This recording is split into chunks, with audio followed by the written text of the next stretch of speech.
Manage identity and access.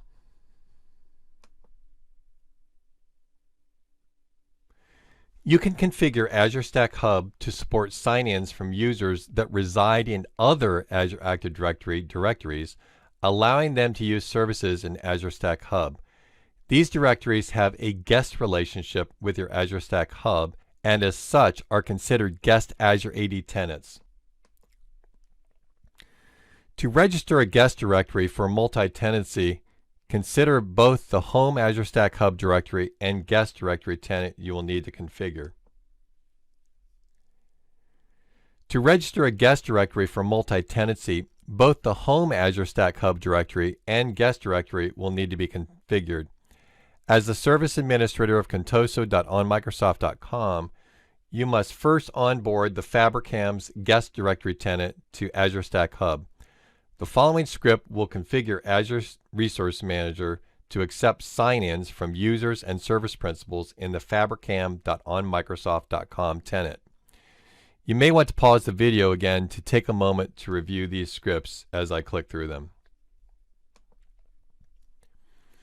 Next, the directory admin of Fabricam must register Azure Stack Hub with a fabricam.onmicrosoft.com guest directory by running this script. Again, pause to review. If you no longer want to allow sign-ins to Azure Stack Hub services from a guest directory tenant, again, both the home Azure Stack Hub directory and guest directory will need to be configured. One, as the administrator of the guest directory, Mary in this scenario, would run unregistered-azs with my directory tenant. The commandlet uninstalls all the Azure Stack Hub apps from the new directory. Next, as the service administrator of the Azure Stack Hub, run the unregistered AZS guest directory tenant commandlet. This action will clear an alert in Azure Stack Hub indicating that a directory requires an update. Run the following command from the Azure Stack Tools master/identity folder. User accounts are standard accounts that authenticate individuals by using a user ID and password. Groups can include users or other groups. How you create and manage users and groups depends on the identity solution you use. In Azure Stack Hub, user accounts are created in the username@domain format. Although ADFS maps user accounts to an Active Directory instance, ADFS does not support the use of domain \alias format. These can be set up to use multi-factor authentication. They are restricted to the home directory where they first register, which is their organization's directory, and these accounts can be imported from your on-premises directories. When you sign into your organization's user portal, you use the https://portal.local.azurestack.external URL. When signing into the Azure Stack Hub portal from domains other than the ones used to register Azure Stack Hub, the domain name used to register Azure Stack Hub must be appended to the portal URL. So for example, if Azure Stack Hub has been registered with fabricam.onmicrosoft.com and the user account login in is at admin@contoso.com, the URL to use to log into the user portal would be https://portal.local.azurestack.external/fabricam.onmicrosoft.com. On the What Account link, make sure you review this as there are various accounts used when managing Azure Stack Hub. Guest users are user accounts from other directories, tenants, that have been granted access to resources in your directory. To support guest users, you use Azure AD and enable support for multi-tenancy. When support is enabled, you can invite guest users to access resources in your directory tenant, which in turn enables their collaboration with outside organizations. To invite guest users, cloud operators and users can use Azure Active Directory B2B collaboration. Invited users get access to documents, resources, and apps from your directory, and you maintain control over your own resources and data. As a guest user, you can sign in to another organization's directory tenant. To do so, Again, you append the organization's directory name to the portal URL.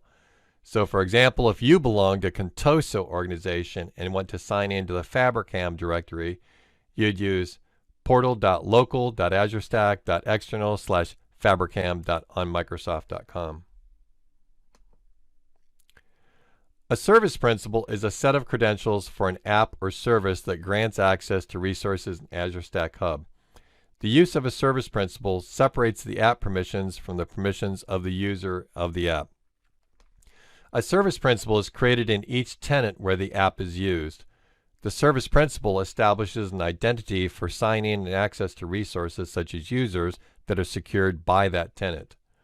A single tenant app has only one service principal, which is in the directory where it's first created.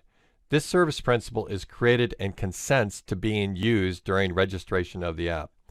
A multi-tenant web app or API has a service principal that's created in each tenant where a user from that tenant consents to the use of that app. Credentials for service principals can either be a key that's generated through the Azure portal or a certificate. The use of a certificate is suited for automation because certificates are considered more secure than keys.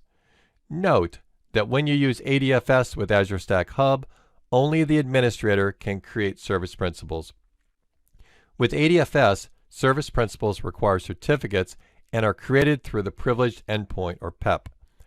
Make sure you review the link on how to create the service principals to see and know how it is different in Azure Active Directory versus with ADFS.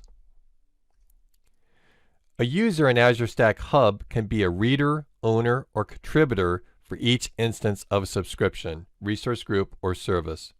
For example, user A might have reader permissions to subscription 1, but have owner permissions to virtual machine 7. Role-based access works similarly to how it works in Azure, where rights can be applied at the subscription, resource groups, or per Azure resource. This is what's known as scoping. In contrast, however, there are no built-in RBAC groups, for example, virtual machine contributor or security reader in Azure Stack Hub like there are in Azure. But as we discussed in the previous section, on Azure Stack Hub registration, we described how to create one.